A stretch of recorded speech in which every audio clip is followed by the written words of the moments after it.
No, IVF is not your only option. The complete guide to successfully heal your fallopian tubes. The Fallopian Tube Formula. Written by Jody Shabazz.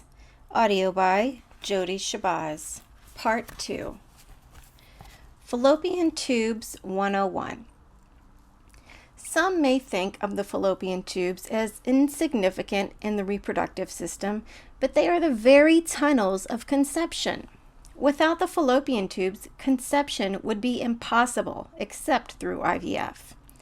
This is one of the main reasons I would never allow them to cut out my fallopian tubes when the doctors were suggesting IVF as my only option. That would mean that from that day forward, my only option truly would be IVF for my first child and any children I would want after that. And that was just something that I could not accept. And I am so very grateful that I didn't take that as gospel all those years ago. Now on to the wondrous fallopian tubes. The short version, keeping it simple. The fallopian tubes are two thin tubes, one on each side of the uterus, among the smallest organs in the female body, which act as a highway for the eager incoming sperm. The end of the fallopian tubes, which is called fimbriae, use what act as fingers to grab the freshly released egg from the ovary and then help lead the mature egg from the ovary down the tube where the eager incoming sperm are ready to pounce. They fight for the win, and one lucky guy gets the gold. Then, with the help of cilia, or tiny hair-like structures, the fertilized egg or embryo is waved and cheered on down to the uterus, where it eventually implants into the uterine lining, calling it home for the next 9 months. The fancy version, anatomy and physiology of the fallopian tube. Fallopian tubes are not just stationary tubes of tissue, but moving muscular structures and active organs of the reproductive system. They are typically between 7 to 12 centimeters in length and less than 1 centimeter in diameter. This diameter on the inside of the tube varies depending on location. It is extremely narrow where the fallopian tube connects with the uterus, just 1 millimeter. The widest area of the fallopian tube is near the ovary, approximately 6 millimeters. The fallopian tube is made up of 3 sections. 1. The isthmus. Isthmus. That's a hard one. I-S-T-H-M-U-S. This is the section closest to the uterine opening. 2. The ampulla. This is the middle section where fertilization takes place. 3. The infundibulum. This is the section near the ovaries. Whew, those were some big words. While the fallopian tubes directly connect to the uterus, they do not directly connect to the ovaries. At the distal or far end of the fallopian tube near the ovary, finger-like projections known as the fimbria encourage a newly released ovulated egg to come inside the fallopian tube. The inside of the fallopian tube is extremely delicate and lined with small hair-like projections known as cilia. These cilia help move an embryo or fertilized egg towards the uterus. Once in the uterus, the embryo implants itself into the uterine lining. Diagnosis procedures. HSG, hysterosalpingogram. There are a few ways to diagnose fallopian tube blockages. The least invasive is a hysterosalpingogram, or HSG. A very tiny tube is inserted into the cervix to place dye in the cervix and up through the uterus and hopefully through the fallopian tubes. Then x-rays are taken of your pelvic region to show a picture of what is happening in your uterus and fallopian tubes. If the dye goes through the uterus and fallopian tubes normally and flows around the ovaries within the pelvic opening, the fallopian tubes are patent or open, and there is no tubal blockage. But if this does not happen, it is very likely that there is a blockage in the fallopian tubes. Laparoscopy. Laparoscopy is more invasive than HSG or ultrasound, as it's a surgical procedure used to diagnose many cases of infertility, such as endometriosis, fibroids, blocked fallopian tubes, ovarian cysts, and also pelvic pain. This procedure allows a direct view of the reproductive organs and an in-depth view of the fallopian tubes inside and out, along with the condition of the delicate fimbriae. The operation is typically performed after HSG has determined there is more to be seen in the reproductive tract, indicating possible fertility issues. Surgical chromotubation. Chromotubation is often performed during the laparoscopy, where dye is injected, again as in the HSG, through the cervix and into the uterus and up through the fallopian tubes. With this procedure, the surgeon can tell whether the dye goes directly through the tubes and exits out the fimbriae near the ovaries. If the dye exits completely, the tube is patent or open.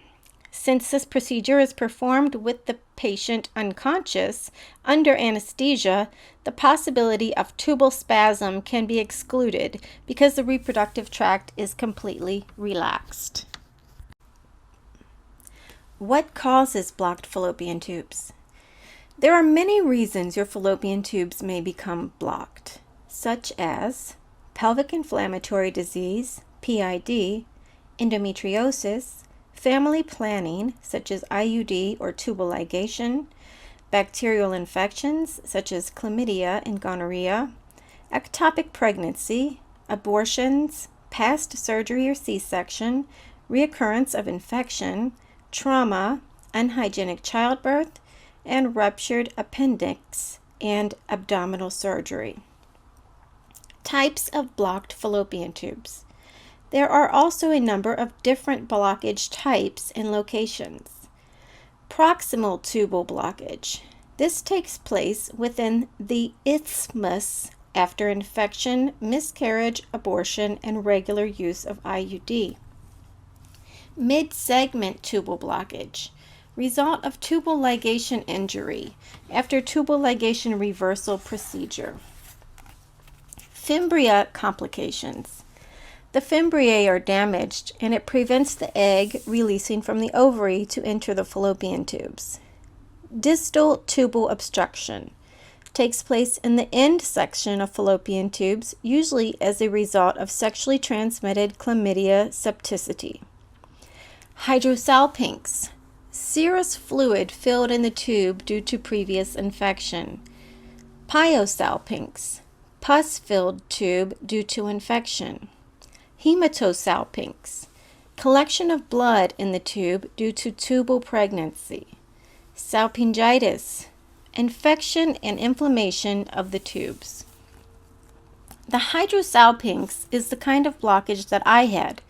It is usually said to be one of the worst kinds of fallopian tube obstruction. The fluid in the hydrosalpinx can cause a woman to miscarry if she becomes pregnant. This condition is why doctors often encourage women to remove their tubes if they plan on doing IVF. However, unfortunately, what this means is your only option truly is IVF at this point. But not to worry, as bad as my tubes were, here I sit writing this book telling you exactly how I healed my poor damaged tubes. I say this to let you know that anything is possible, and healing severely damaged tubes is possible. Quick lesson on scar tissue. Why do we know so little about scar tissue or adhesions? Well, for the most part, mainstream medicine has all but abandoned the study of scar tissue because they don't yet have effective ways of diagnosing and treating scar tissue. Instead, it's brushed off as just something we have to live with, and the pain that's often associated with it is just treated with pain medicine, acting as a band-aid that has to be reapplied when the effectiveness wears off. So, what is scar tissue exactly? Well, when we have an injury or infection, cells called fibroblasts come in to protect the area and knit it back together. Fibroblasts are rich in collagen, and that makes for a denser connective tissue. They are very disorganized in nature and do not form in nice and neat patterns like the rest of our tissues. This combination of disorganization and density is what makes up the bumpy, crunchy, and immovable, stiff feelings we often associate with scars. So, what are adhesions exactly? All of our muscles and organs are encased by a layer of fascia, which is like a thin sweater, if you will, that covers, goes through, and separates muscles and organs. Well, scar tissue likes to travel along our fascia. So you could have an injury to your right hip, and suddenly you will start to feel pains in your left shoulder. Scar tissue glues the fascia tissues or organs together, and this is what causes adhesions. In blocked fallopian tubes, adhesions are sticking the inner walls of the fallopian tubes together so that there is not enough space for an egg to pass through them to meet the sperm. This seems like it would be a huge problem. And in the world of fertility clinics, it can be a very expensive problem. But from the wise words of my dear hubby, it's not a problem, it's just a situation. And in your hands right now, in the coming chapters, is the solution to this situation. Why surgery is not recommended.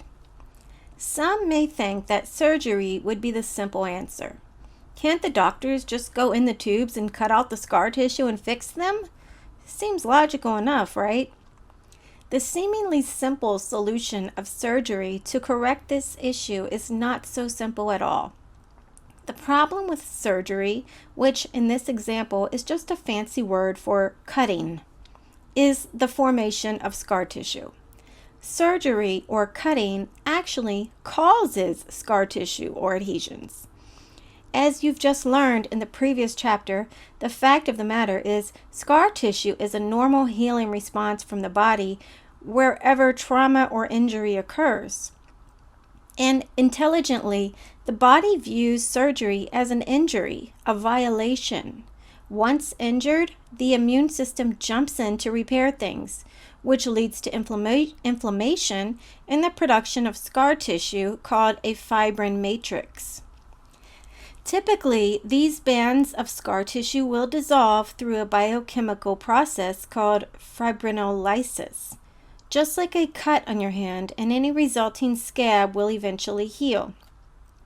But unfortunately, surgery reduces levels of blood chemicals needed for fibrinolysis, often causing these fibrous bands not to dissolve. Instead, they develop into adhesions, which may form following surgery within a couple of weeks or months, or perhaps even a year, but they will develop. There is now a procedure called adhesiolysis, which is what doctors consider the only way to treat adhesions. Ironically, the procedure itself damages the peritoneum, and so it can cause even more adhesions. Plus, adhesions often reform after adhesiolysis. And when we are trying to eliminate scar tissue and adhesions in our delicate, thin as spaghetti strand fallopian tubes, this is a double-edged sword and an unnecessary risk, in my opinion. If only Western medicine practitioners would respect the wisdom of traditional medicine and allow it to complement its practices, we would have a beautiful union of the best of both worlds. Maybe this will be the case in our future. Until then, we have to use our own intellect to research and determine what would be the best route for our health concerns. We have to be responsible and take our health into our own hands. Doctors know a lot, but they are not God, and they know very little about nutrition and how the body is actually capable of healing itself.